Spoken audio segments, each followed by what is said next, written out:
Hi, welcome to the Game Plan. I'm Rico. I'm Lindsay. Today we're going to be continuing the series where we talk about some movies that we like. Yep. Very specific genres. If you missed the last one, we do a little introduction to the concept. You may want to watch that. We'll do a real brief. Basically, we're taking very specific genres and then talking about our favorite movie of that very specific genre. And the rule is we can't duplicate any one title. So even though the title might be our favorite of multiple categories, nope. Which one does it spiritually fit the best? Yes. That's what you go with. Okay. So you want to start this time or you want me to do Sure, it? I can start. All right. So the first topic is movies that are based on a true story. Now, I'm just taking that as based on a true story. Yes. Now, there's Fargo, Right. which I is thought about not that too. based on a true story. But it says it is. But it says it is. So I didn't do that. Right, I But then didn't there think are about that. there are like the what's that? Winter's Tale. Dolphin Tale. Dolphin Tale. Okay, so the Clearwater Aquarium where Lindsay volunteers with the sea turtles. Fantastic. Fantastic. If you ever come to the Tampa Bay area, you Go. should go sure. to that.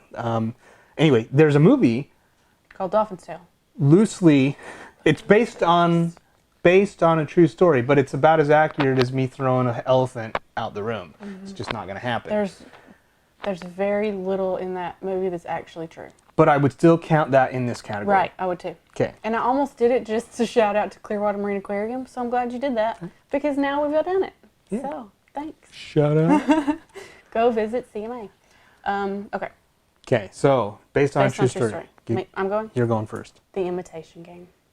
Oh, great.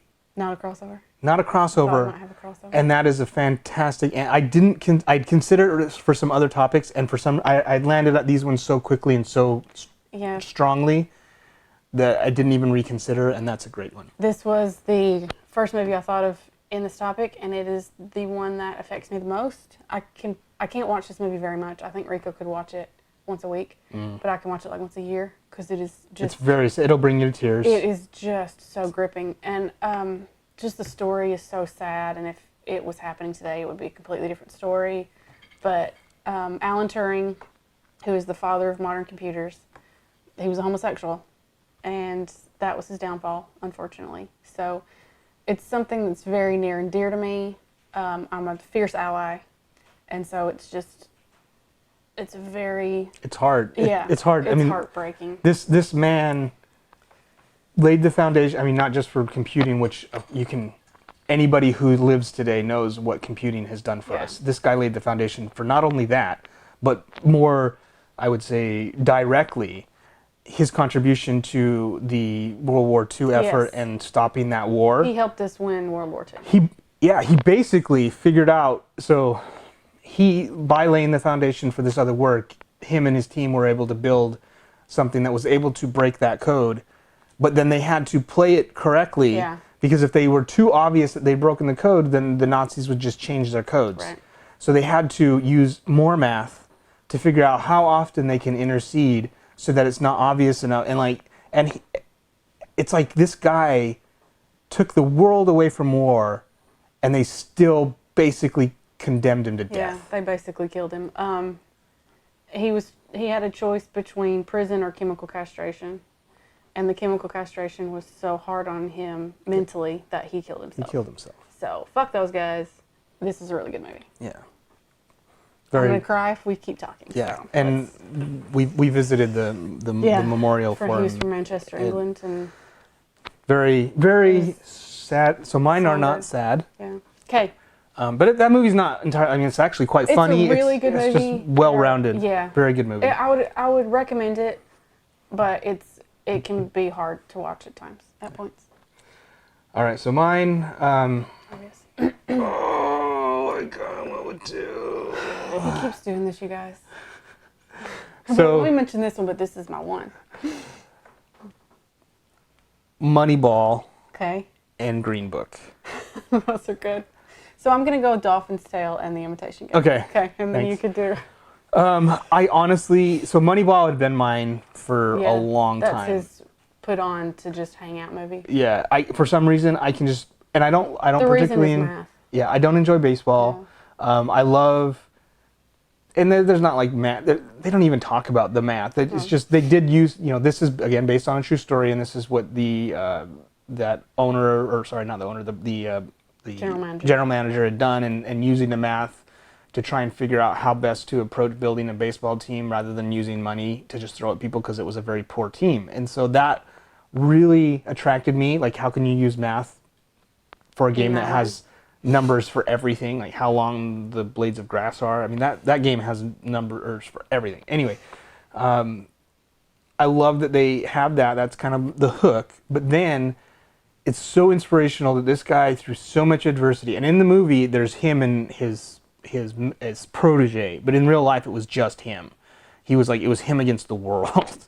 And what he was able to overcome and build to fruition, so much so that other team, he changed the way baseball is played. Today it's different than what this guy did, and that it's so inspirational to see that kind of a thing, and it always captures me, like the struggles he has to go through, what he ended up sacrificing, what he was unwilling to sacrifice. Like, there's all these things.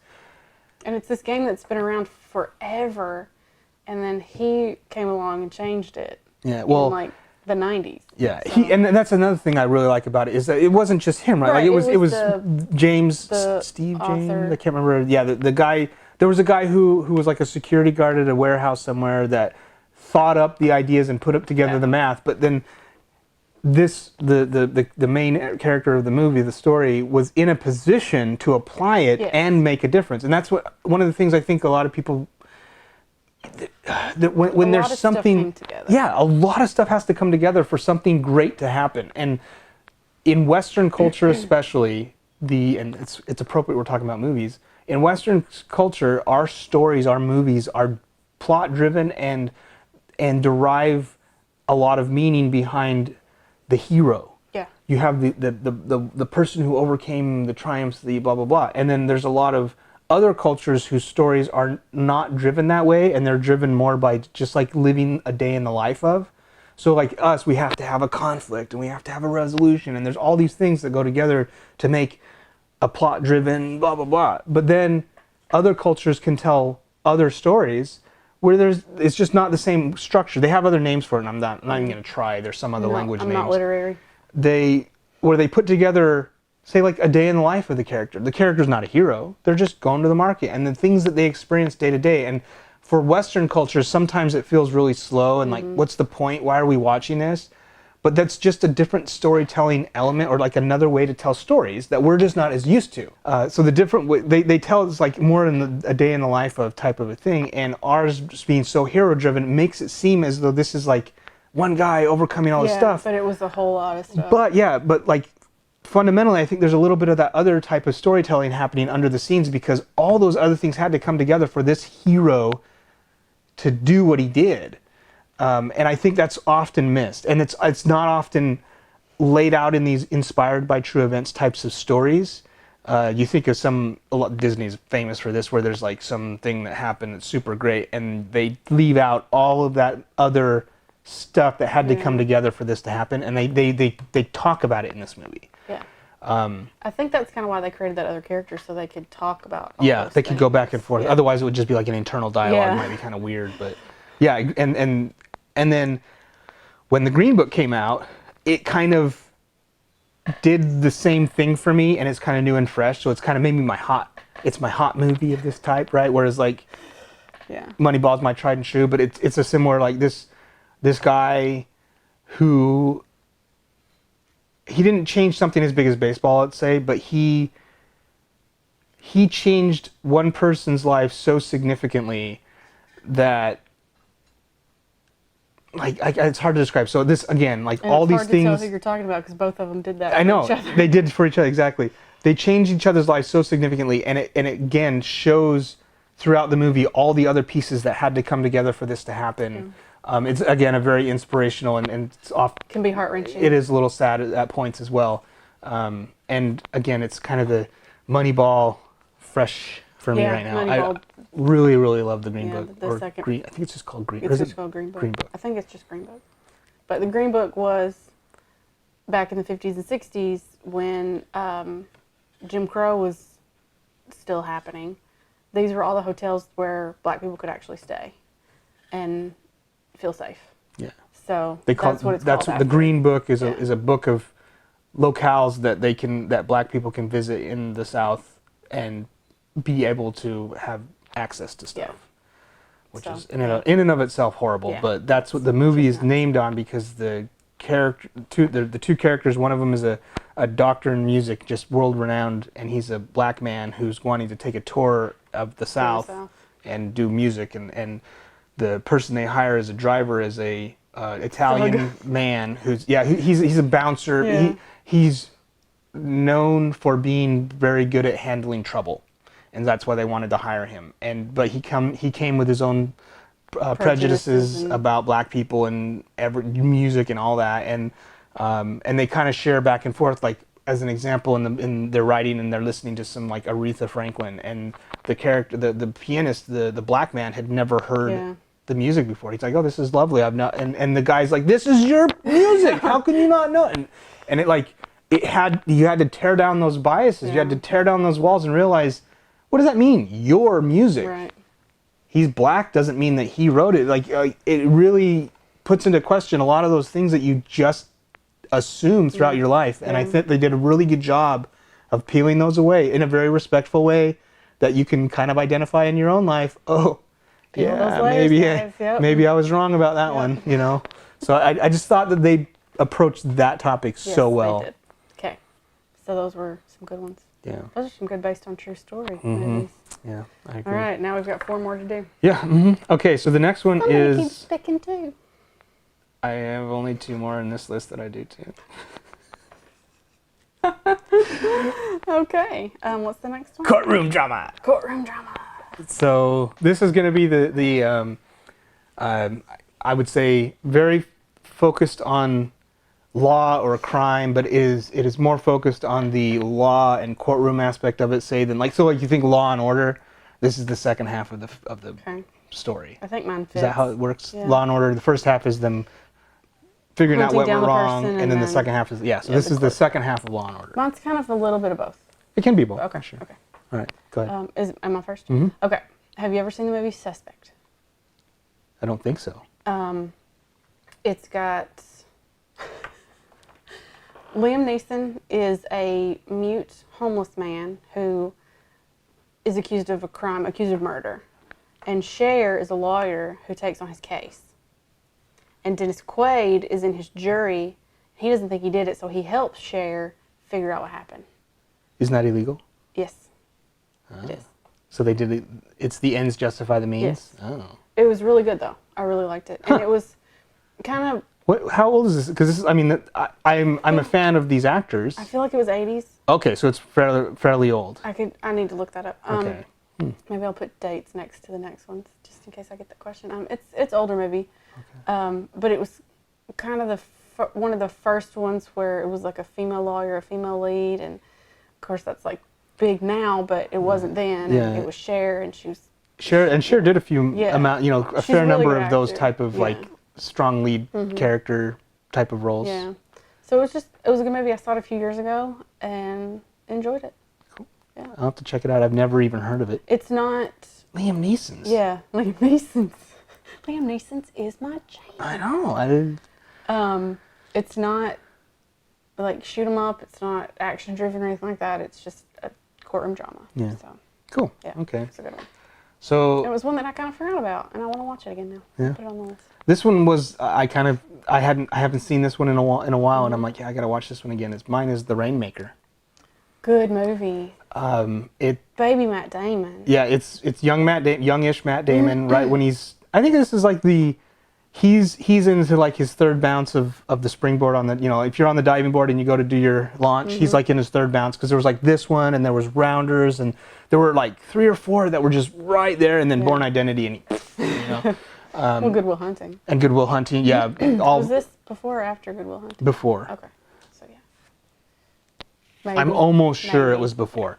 Anyway, yeah. So he's a young lawyer who gets a job with a law firm where the lawyer, the partner is so corrupt that he actually has to flee the country, and he's kind of left with the leftovers of that law firm, right? And so it's just like this. He's just trying to scramble keep all the balls and in keep the air. everything together, but he just barely got his bar or just barely passed the bar, and the other guy who works at the law firm has failed it like 4 times, but he's really like ambulance chaser type of guy who's always just kind of, it's played by Danny DeVito, who does a fantastic job at that type of role. Just this like, I don't want to say slimy, but he's almost like, he's like a slimy good guy. yeah, he's like the penguin, but not gross. Like, it just that reminds me of that type of character. Anyway, he does a really good job with it, and then this is like them latching onto something big and bringing down something big. The mountain, and it was just really fun to watch. It's really satisfying. It was It's one so of, satisfying. It's one of those that has an ending that you like that probably wouldn't happen in reality, but it's fun as hell to watch it anyway.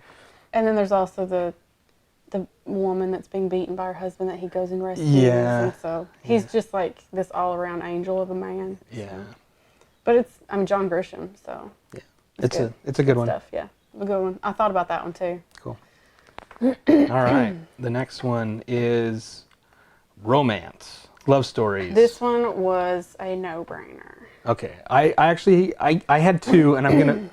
This was a hard genre for me. I realized I don't gravitate to movies that have this as the driving force, the premise of the movie. So what I ended up doing was finding films that I enjoyed, and then kind of like, there's a strong love story there. There's a love story there that I find captivating and interesting aside from any other that I've seen or heard. Okay. So that's... So mine was, as soon as I saw the word romance, I wrote this one down. And that's The Princess Bride. Okay. Okay. And there's no question. All right. That is the best love story of all time. All right. Romeo and Juliet can jump off a cliff. Okay. I didn't even consider, like, to me, I saw that as a kid, and that was, it doesn't register as a love story to me. Even though it is, I mean, and it's self-proclaimed, It so is, you know, the best kiss of all time. I get it, but it just, in my head, it's still just kind of a fun kid's movie, right? No, like, there's no penises and vaginas going on. No, but I watched it once, and then I kept watching it through my life, and now I would still watch it. Like, it's just held up sure. for me. Yeah. But as a love story, that's what I'm saying. That's what first drew me to it. Really? When I was a child. Oh, because see. I didn't understand a lot of what was going on. I was just like, oh, it's a love story, and I'm a woman, so I'm supposed to like all this stuff. And that's what drew it in. Toxic femininity. The femininity, okay. But then you watch it as you get older, and all these layers start to come out. And so it's fantastic. Okay. So I'll tell you the one that I put first, and the one I put first that first came to my mind is like The Wedding Singer. Okay. It was a love. It was, again, I was a teenager. Maybe I was probably more interested in girls at that time. The love portion of the movie landed more for me than any other movie at that point in my life. I can see that. It's a comedy. It's quite funny, but there's a love story. There's a legitimate love story here. It might be considered a rom-com, but I wouldn't say it's the typical rom-com. A lot of typical rom-coms, to me, the formula is a little bit of miscommunication causes craziness. Oh, we love each other. Just talk to each other. This was not that. I think it wasn't frustrating like that. this was a legitimate story, and I thought it did well with what it did. And again, it was like that first one that I remember thinking, yeah, there's a maybe I could feel that way about someone someday. Right. Oh. Sweet Wesley. But the one that when I really like started looking through all these movies and doing all this research, I was like, okay, yeah, this one I think is the one that does it is as good as it gets. It's more realistic for sure. Yeah, and that's what I'm saying. I love the way that they capture the reality of, there's a scene in the movie where they express this. There's nobody's perfect. This is going to be work. Although we're not a whole lot of work. Not a lot of work, I get, but it can be work. But essentially, nobody's perfect. That's really what it is. Is this guy? I mean, I love the scene where he says that he's giving her the compliment, and his compliment to her is that he has started taking his pills. Yeah. Because he hates taking pills because he wants to be a better man. And like that there's so much beauty in the effort that he puts forth, the myriad of problems that this man has. Yes. And he is just hard to be around. He is a horrible human being in all senses of the word, except for the fact that he is putting forth every shred of effort he can for this woman.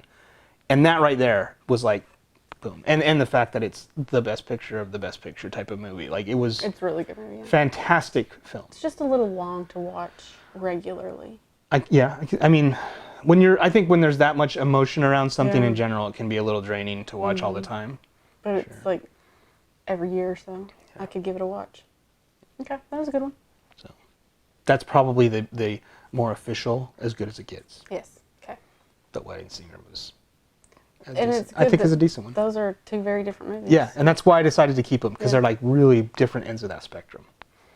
All right, so then the next one is sports movie. Oh yes. Okay, so I like sports movies. I This don't one like was sports hard. movies. So this one was hard because I had to pick a sports movie. But then I remembered that there are some really funny sports movies. Yes, there are. Major League was one of them. Oh yeah. I didn't pick that one, but that was my second. So since you're doing two, I'm going to do two. Okay. So Major League is the best baseball movie ever. Yes. Or Moneyball, but yeah. But I chose It is a good one. That one's good. officially the Bronze. The Bronze. Good choice. Yeah. Okay, I thought you were going to go somewhere else with that. Where do you think I was going to go? When you were talking about Major League, I thought you were going to go with Moneyball. Oh, no. So. Okay. Okay, The Bronze is a movie about a gymnast who she was just born to be a gymnast. And she went to the Olympics. It's the story of what's her name? It's basically what's her name? Oh, Tanya Harding? No. There was an Olympic gymnast who sprained her ankle and then did the run and ended up getting. Oh, Carrie Strong? Yes. Yeah, but she got gold. Yeah, but it's basically that concept that Yes. they're writing. So if you're familiar with that story, she hurt herself, ended up doing the vault one more time. One more time on a busted ass ankle stuck it. and stuck it and got on the gold and like, ugh. Yeah. And it's the same concept, but she ended up getting them the bronze. But it Yes. was like that through that injury, and then she was going to go, she had an injury. She was supposed to go back to the next Olympics, and they were all expecting her to get a gold, but she just couldn't get back in time. yeah, And so her injury. They legacy- started her back too soon, so she didn't recover well enough, and then she's through the rest of her life kind of just ridden her coattails in this small little town on the fact that she is the bronze medal winner, and she gets dropped into her lap in some engineered sort of way, a new prodigy that she is compelled to try and train. launch up to and Yeah. train. And she says she's not a coach, she's a gymnast. So she doesn't want to do it, but she kind of has to. And her heart's not in it, but then it starts to be in it a little more. So This one was fantastic movie. a contender for my raunchy. Yeah. It is very raunchy, Yeah, it is. very funny. Yeah. But you're right, it's a fantastic sports movie because it's got the Rocky, like, Yeah. you have to train, and like it's got all of that, but it's very funny at the same time. Good Yeah. choice. Thanks. Good choice. Yeah. Okay. I like that one a lot. Okay. All right. So mine are Moneyball and... Moneyball's on. It was Oh, already. no, in place. Moneyball could be on there again. Coach Carter. Oh, and Glory Road. No. Okay. But I like Glory Road Yeah. too. I'm a fan of sports movies in general. I played sports as a kid and even into college and Yeah. love sports. He does. I don't watch it much. I much prefer playing it to watching it. But Coach Carter, I love it for the inspirational side of it. Now, I know it's based on a true story, and I know it's completely Disneyized and overblown. Kind of like Dolphin Tale. Yeah, there's There no, was a coach? this did not happen in real life Yeah. the way that it, but I love the idea of like this concept of these boys who just, they don't have discipline. They remind me of me as a kid. You just lack discipline. You don't have the full scope of your life ahead of you. You don't understand the impact of your actions today as what they will unfold in your future. All those things, and to have someone come through, kind of smack you upside the head a few times and refocus you and give you the facts and lay them out in front of you in a way that is indisputable, and the reality rolls out the way that they're claiming over and over again, that you can't, the fifth, sixth time they're right, you can't be like, you don't know what you're talking about, And it was this realization these boys had over time, for someone who was putting forth, essentially they're risking their own life and career to make sure that these boys had a good chance at life and their career and, and happiness. And It's inspirational. It lands with me. Basketball was my game. Like just all these things come together. And it's Samuel L. Jackson. He's Coach Carter. Yeah, and he's such a good, like he plays a good coach. Just he's Samuel L. Jackson. He can shut you right up like that if he needs to, and he does a good job just laying out these little one-liners back and forth with these guys and stuff. Yeah, and it's still kind of true to life because these kids are doing all this good stuff, but then they still screw stuff up. Yeah. I mean, they're just kids. They're kids. So then they get their punishment and all this stuff. So it's a good movie. When it's put on, I'll watch it, but I'm never gonna seek it out. Yeah. Because it's a sports movie. And then. Because it's a not comedy sports movie. Yeah, it is a not comedy sports movie. Yeah. And then, funny you say that. I think if you put a gun to my head and had me choose one, it would be this one, and it is a comedy one. Goon. Oh.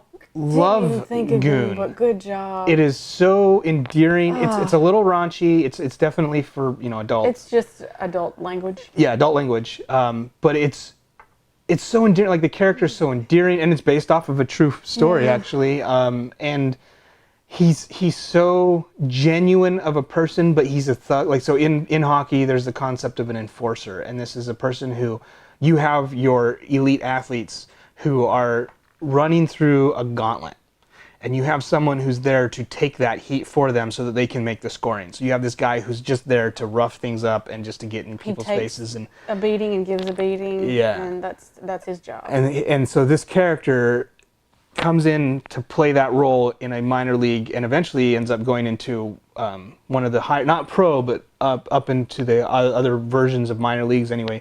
And he's this role of an enforcer, but the guy is an absolute sweetheart. Like, he is. He's not very smart. He's not the brightest fella. But he knows it. The character, right? Yeah. I don't know about the real guy, right, but in the movie, he's just a genuinely sweet guy, and he's just head like a rock because he can't get beat up, and I can't even there's a scene where there's a girl he's interested in, but she's currently dating someone, and she's having struggles because she really likes him and all this kind of stuff, and she's crying over something that happened. So much. And he just comes and says, "Oh, did you just watch Rudy?" Like he's just so clueless as to what's going on, and just that kind of a character. Like he's so lovable, but then he's this insane fighting machine at the same time. It's really, and it's so hard to see him get hit because you know how sweet he is, but it's such a good movie. Yeah, that was a really good pick. Thanks. Good job. Thanks. Yeah. Goon, check it out. And it's Sean William Scott, who was in American Pie. Yeah, and he's kind of unsuspecting, but he plays the part really well. He does really well, but it's like you really want to like him. Yeah. So he definitely. I didn't like that actor. The actor himself, the roles that he chose when he was younger. Right. I was like, eh. But then The Rundown was the first one. I'm like, hey, that was good, here we go. And then this one, I'm like, yeah, I actually like that guy now. I think he does a decent job. So, all right. Okay. Next one? Yes. Okay, so this is critically unacclaimed. So this would be a movie that for some reason, it didn't do well in the box offices. The critics didn't really like it. But I love it. And I think it's kind of, I don't want to say cult. Like, we could have done a cult. We didn't actually do a cult topic because I thought it was too derivative. But this could almost be a cult. Kinda, yeah. Maybe this is our version of that. Yeah. So, all right. What do you got? Is it me first? Yeah. Okay, this one was also a no-brainer. As soon as I saw this, I thought, John Carter. Okay. I will watch that movie over and over. I love that movie. Yes, she will. I can see this very well as her choice. Yes. That puppy animal that just follows him around no matter what. Love it. Love it. He is cute. He is, and I like so fascinating. I don't understand why people don't like it. I don't understand if it just didn't follow the book well enough, and it's just people didn't like that it didn't follow the lore. I don't know. But people absolutely hated this movie, and it lost Disney a lot of money. Yeah. But I love this movie. And they didn't need a bailout. No. As Sloan Sabbath would say. Right. No, and so I thought the movie was fun too. Yes. I definitely don't like her it as much as she does. I have it on my phone at all times. If I ever need something to just watch, it's always with me. That's true. But I don't understand why people would hate it. To me, this is a type of movie that when you get done with it, it's like, what could you have possibly hated? So mad? Yeah. I mean, the maybe graphics it's not. Were good. Yeah. The actors were good? Yeah, the story was fine. Yeah. I mean, it was interesting enough. It introduced some interesting concepts of like the secret society of these things happening behind the scenes and like the little bit of mystery there. And it was back in the Civil War where we didn't know enough about the planets and stuff around us that we didn't know Mars didn't have people on it. Yeah. So, and then all of a sudden you can just transport to Mars. That's an amazing like storyline. Yeah. I don't see why I just don't get it. I don't know why they poo-pooed on it so much. Because you're right, it is a critically acclaimed. I don't like it as much as you do, but if you enjoy this film, it would absolutely should be on this list at this point because all the other people pooed on it when it shouldn't have been pooed on. It was a perfectly fine film. Just tore it apart for just no reason. Now, I'm not like a cinematic guru, and there might be some theory crafting as to why this movie sucks, but I thought it was fine. This movie's good. It's a good movie. You should watch it. Yeah, I thought it was a good movie. Yeah. All right, good choice. Thank you. I'll accept that. Yeah. I think my choice is better. And it is. It is better. Yeah, she's saying it is no. better. She just agreed. Nope. The 13th Warrior. Yes. Good one. There's only one scene that I can't watch. Scene you can't watch. The part I have to turn my head. when When they're all washing their face in that basin. Oh yeah, that is pretty gross. So gross.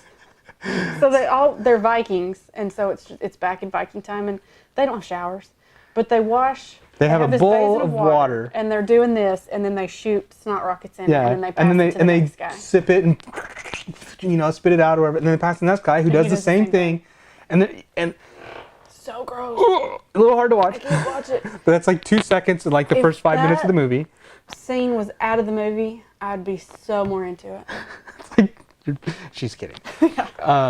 Fantastic. So this was a movie that I was introduced to when I was at the very end of high school, I think, and into the beginning of college. And it was one that didn't even know it was in theater. Like I saw it when it was in video or DVD or whatever. Yeah. Didn't even know about it, never heard of it, which isn't a huge surprise. Like when I was in school, I was very focused on my schooling. I didn't go to movies. I didn't do that kind of stuff. He played basketball and read books. Yeah. Or studied, I guess. I was a huge nerd, but it wasn't because like an overachieving thing. I was just passionately interested in learning stuff, and I still am to this day. So that's the reason more than like being sheltered or something. But when I found out about this movie and I watched it, I was like, that was a fun movie. And then this is the type of movie I can turn on literally at any time. I will enjoy it. Unless you're trying to go to sleep. It's not a sleepy time movie. Even I don't watch movies while I'm trying to sleep, so that's not really a thing. But to me, it's got a so good. It's got a fun story. It's got what I really like about it is it's got a lot of actors that I've never seen who did, I think, a fantastic job in their roles. They introduced characters that I think were they were a little. Okay, this is going to sound bad. They were a little derivative, but I feel like it was meant. It should have been derivative. They should be derivative. Like they are supposed to personify a type of person, right? So there's these 13 warriors. You never get introduced to any one of them too deeply, other than the 13th, who's the narrator of the film, and Bolvi and his friend. There's like three. There's like the king guy and like the guy who he connects with really closely, and then everyone else. Yeah. And no one person do you really dive into, and I think again on purpose. And they personify different types of people or ideas maybe.